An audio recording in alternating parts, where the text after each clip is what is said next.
My name is Dr. K.P. Asha Mukundan. I teach as a faculty in the Tata Institute of Social Sciences, School of Social Work, Center for Criminology and Justice. Today, we are going to look at the topic on legal aid in juvenile justice system. This is a part of the course on criminology under the paper of juvenile justice system. The objectives of this course or this module is to understand the concept of legal aid in juvenile justice system, to understand the working guidelines of the legal aid functioning in juvenile justice system, and to appreciate the socio-legal functioning in the entire system.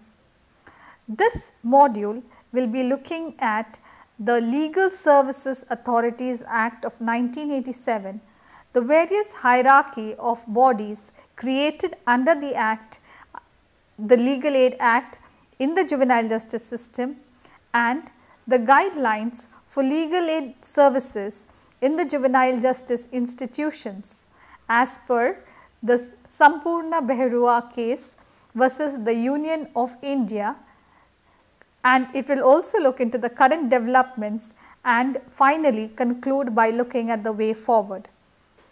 To begin with, the Article 39 of the Constitution of India provides for principles of policy to be followed by the state. It states that the state shall in particular direct its policy towards securing 1. That children are given opportunities and facilities to develop in a healthy manner and in conditions of freedom and dignity, and the childhood and youth are protected against exploitation and against moral and material abandonment. Article 39A of the Constitution emphasizes on equal justice and free legal aid. It states, the state shall secure that the operation of the legal service system promotes justice on the basis of equal opportunity and shall in particular provide free legal aid by suitable legislation of schemes or in any other way to ensure that opportunities for securing justice are not denied to any citizen by reason of economic or other disabilities. The crucial words in the principles contained in Article 39A are the obligation of the state to provide free legal aid by suitable legislation or by schemes of in any other way, so that opportunities for securing justice are not denied to any citizen by reason of economic or other disabilities. Article 14 and 22(1) also make it obligatory for the state to ensure equality before law and a legal system which promotes justice on a basis of equal opportunity to all. Legal aid strives to ensure that constitutional pledge is fulfilled in its letter and spirit, and equal justice is made available to the poor, downtrodden and weaker sections of the society. Let us look at the Criminal Procedure Code. Under section 304 mentions that it is the constitutional duty to provide legal aid at state expense which arises from the time the accused is produced before the magistrate for the first time and continues whenever he is produced for remand. Besides this, Article 8 of the Universal Declaration of Human Rights, also known as UDHR, states, everyone has the right to an effective remedy by the competent national tribunal for acts violating the fundamental rights granted by the Constitution or by the law. Article 14(3) of the International Covenant of Civil and Political Rights guarantees to everyone the right to be tried in his presence and to defend himself in person or through legal assistance of his own choosing, to be informed if he does not have legal assistance, of his right and to have legal assistance assigned to him in any case where the interest of justice shall require, and without payment by him in any such case if he does not have sufficient means to pay for it. India is a signatory to the Universal Declaration of Human Rights and the International Covenant on Civil and Political Rights. In 1980, a committee under the chairmanship of Honorable Mr. Justice P.N. Bhagwati, then Judge of the Supreme Court of India, was set up at the national level to oversee and supervise legal aid programs throughout the country. This committee came to be known as CILAS, that is Committee for Implementing Legal Aid Schemes, and started monitoring legal aid activities throughout the country. In 1987, Legal Services Authorities Act was enacted to give a statutory base to the legal aid programs throughout the country on a uniform pattern. This act was finally enforced on the 9th of November 1995 after certain amendments were introduced therein by the Amendment Act of 1994. The Legal Services Authorities Act 1987 clearly fulfills the state mandate stated in the Article 39 and 39A of the Indian Constitution, and it clearly states that legal services authorities are constituted to provide free legal services to the weaker sections of the society to ensure that justice is not denied to any citizen due to reasons of economic or any other disabilities. Now, we will look into the salient features of the Legal Services Authorities Act of 1987. Section 12 of the Legal Services Authorities Act 1987 laid down the list of persons who are entitled to legal services. It includes A. a member of a scheduled caste or scheduled tribes, B. a victim of trafficking in human beings or beggar as referred to in Article 23 of the Constitution, C. it also talks about a woman or a child, D. a mentally ill or otherwise disabled person, E. a person under circumstances of undeserved want such as being a victim of a mass disaster, ethnic violence, caste atrocity, flood, drought, earthquake or industrial disaster, or L. an industrial workman, or G. in custody, including custody in a protective home within the meaning of clause G of section 2 of the Immoral Traffic Prevention Act 1956 or ITPA as it is known as, or in a juvenile home within the meaning of clause J of section 2 of the Juvenile Justice Act 1986, or in a psychiatric hospital or psychiatric nursing home within the meaning of clause G of section 2 of the Mental Health Act 1987. H. in receipt of annual income less than rupees 9,000 or such other higher amount as may be prescribed by the state government if the case is before a court other than the Supreme Court, and less than rupees 12,000 or such other higher amount as may be prescribed by the central government if the case is before the Supreme Court.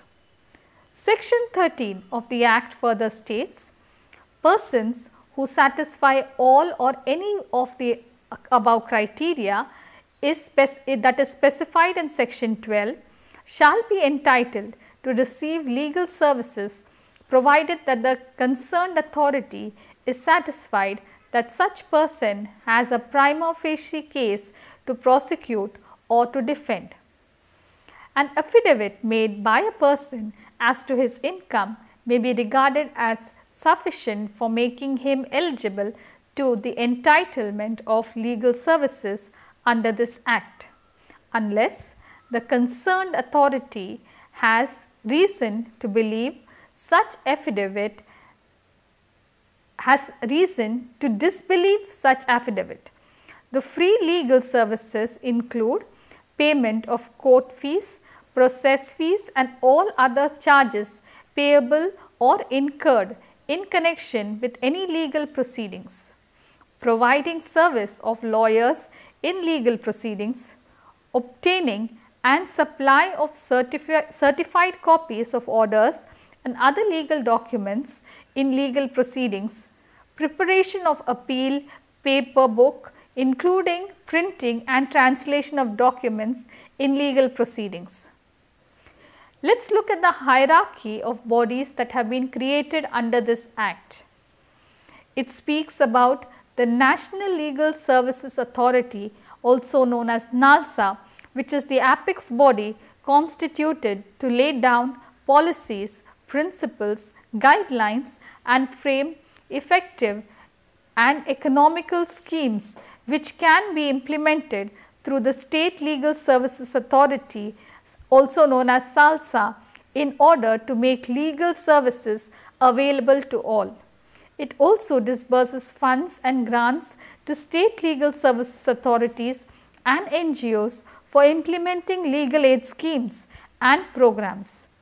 In every state, a state legal service authority is constituted to give effect to the policies and directions of the central authority or NALSA. It is mandated to discharge the following main functions on regular basis. 1. To provide free and competent legal services to the eligible persons. 2.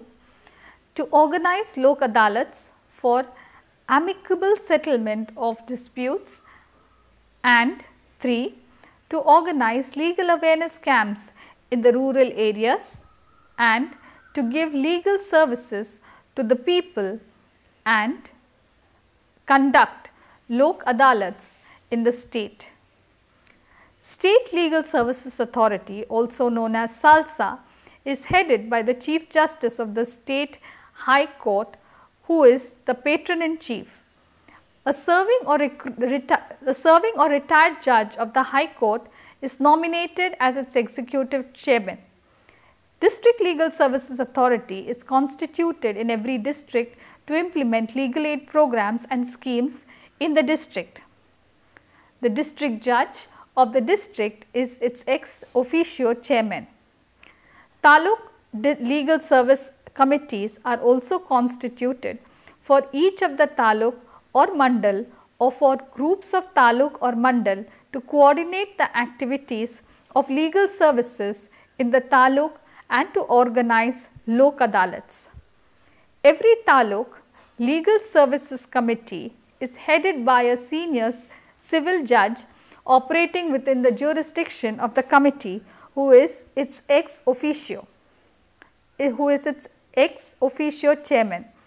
Primarily, the State Legal Services Authority, District Legal Services Authorities, Taluk Legal Services Authorities, etc. Now, let us look at the legal aid in the juvenile justice system.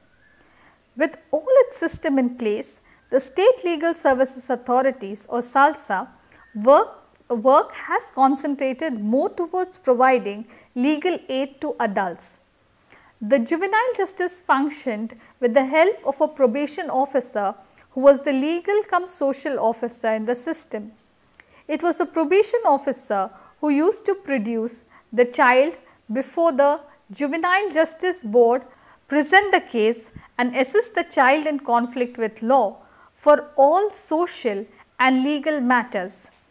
Private lawyers used to function, but their presence was less than that of the POs. With the passing years, the working of the POs got diluted due to various functions, and their void was then occupied or filled by the private lawyers. The increase in the number of private lawyers representing juvenile cases or CCL cases resulted in exploitation of children. It was seen that there is a nexus between the police and the private lawyers, and the children are advised to appoint lawyers at the police station itself. The police officer would play the Samaritan by also referring the CCL to a particular lawyer for which he or she would get a commission for the same. Besides this, it was seen that the lawyers who practiced in the juvenile justice system advocated for adult-like practices of procedures before the JJB. Their main focus was of the legal case and not on the rehabilitation of the CCLs, which is the prime objective of the Act. Given these and many such challenges, in October 2011, the Supreme Court in Sampurna Behrua versus Union of India, a public interest litigation, directed the Director General of Police of the states to designate one police officer in each police station as juvenile child/welfare officer. The court directed legal services authorities to train such police officials and give free legal services to all children in conflict with law on an incremental basis, starting with the state capital cities.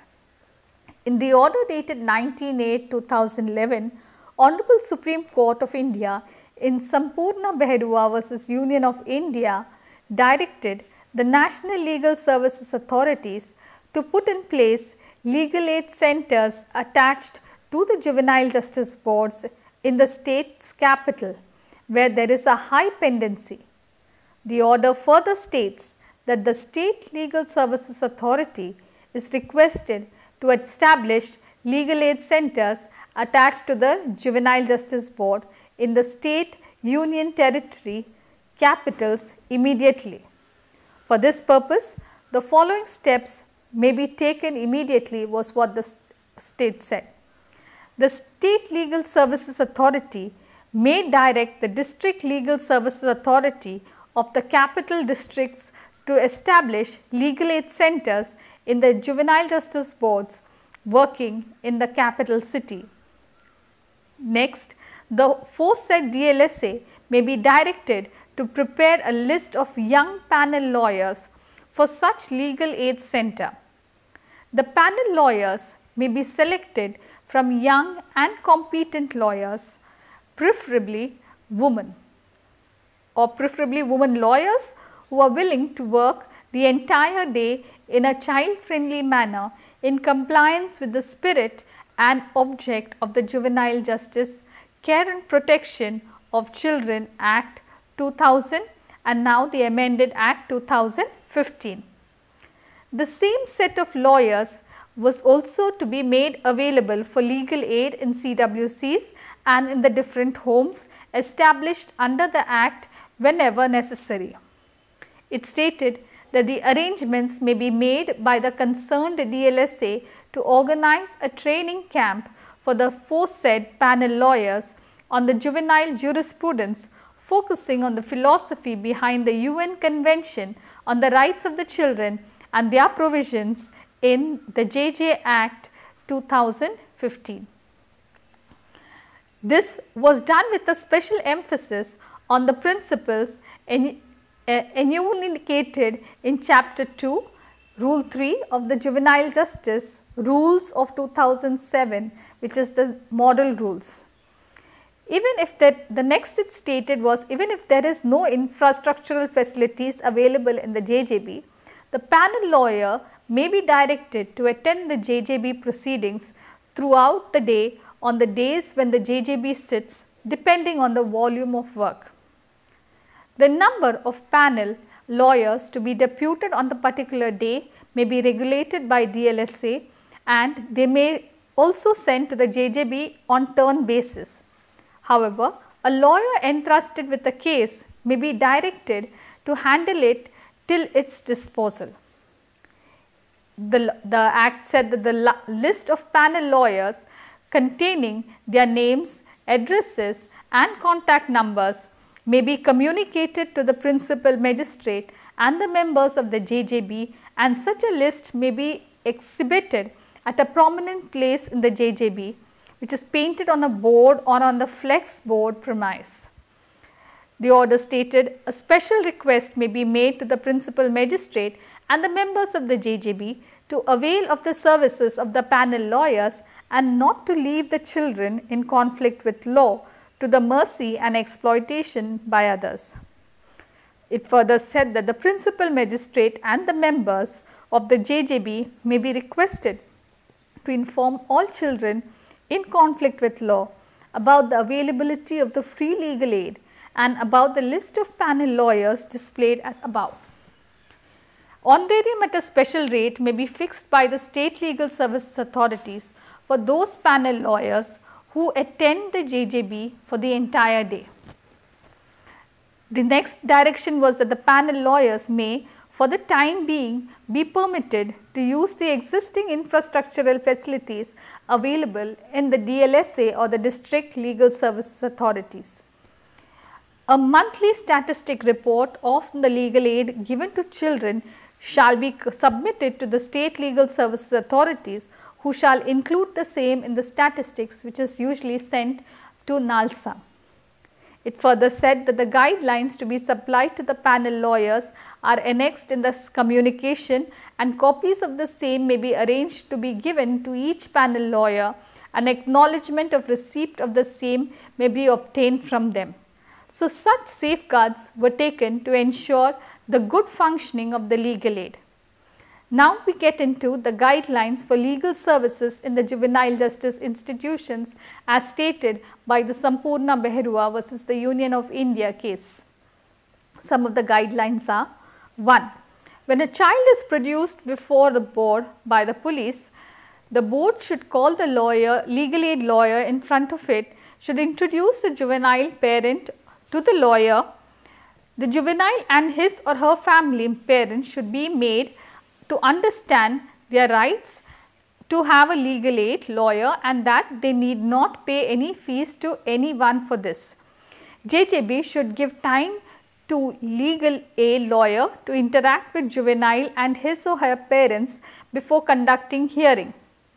Juvenile Justice Board should mention in its order that legal aid lawyer has been assigned, and the name and presence of the legal aid lawyer should be mentioned in the order.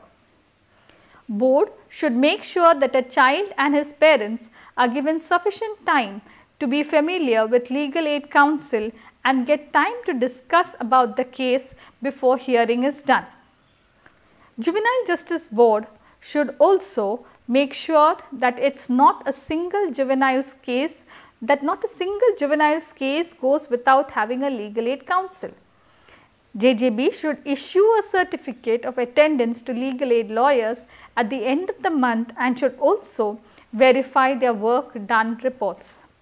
In case of any lapse or misdeed on the part of the legal aid lawyers, board should intimidate the state legal services authorities and should take corrective steps.